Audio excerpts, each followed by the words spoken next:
Don't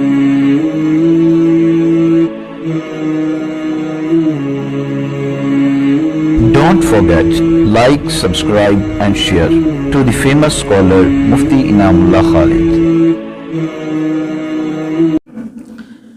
مفسرین لکھتے ہیں کہ اس کے شروع میں جو رب العالمین لفظ لائے ہیں نا، انا، اللہ تعالیٰ یہ لفظ انا اس جگہ پہ لاتے ہیں جس جگہ پہ اللہ تعالیٰ کو بتانا یہ مقصود ہو کہ انا کے بعد آگے جو کام ہو رہا ہے وہ اللہ کے علاوہ دنیا کا کوئی کر ہی نہیں سکتا.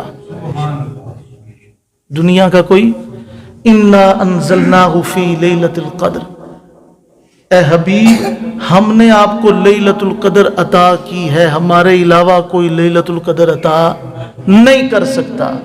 انا نحن نزلنا الذکر و انا لہ لحافظون، اے حبیب ہم نے اس قرآن کو آپ کے قلب اطہر پہ نازل کیا ہے، ہمارے علاوہ کوئی نازل کر نہیں سکتا.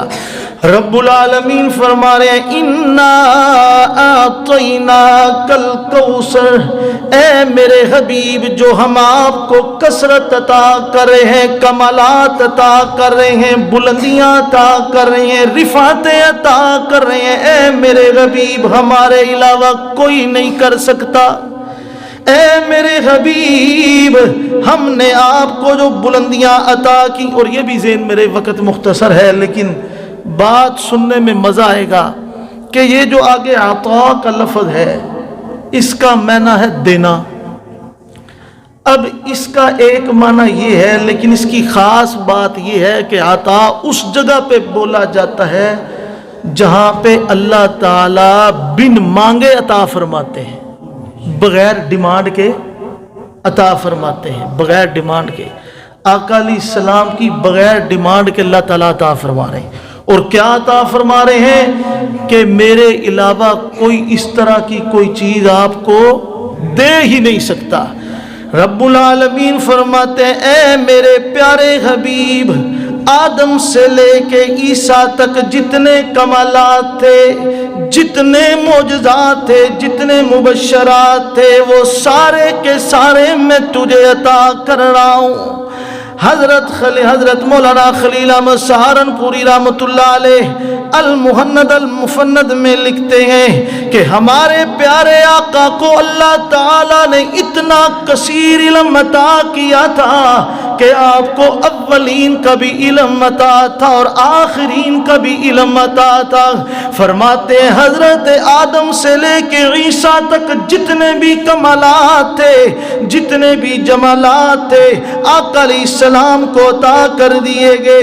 آقا علیہ السلام کے سینے مبارک میں حضرت آدم کی انابت بھی رکھ دی، حضرت نوح کا ولولہ بھی رکھ دیا، حضرت ابراہیم کا جوش بھی رکھ دیا، حضرت اسحاق کی رضا جوئی بھی رکھ دی، حضرت یوسف کا حسن بھی رکھ دیا، حضرت لوط کی حکمت بھی رکھ دی، حضرت دانیال کی محبت کو بھی رکھ دیا، حضرت زکریا کے وقار کو بھی رکھ دیا، حضرت یحییٰ کے کمالات اور پاک دامنی کو بھی رکھ دیا، حضرت موسیٰ کے کمالات کو بھی رکھ دیا، حضرت عیسیٰ کے معجزات کو بھی رکھ دیا.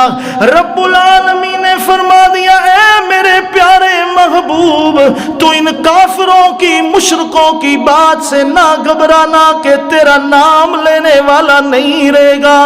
میں تمہیں ایسی کثرت عطا کروں گا، علم کے اعتبار سے ایسی کثرت ہوگی کہ 1,24,000 کم و بیش انبیاء کا سارا علم اکیلے تجھ میں رکھ دوں گا. Thanks for watching Mufti Inamullah Khalid official YouTube channel.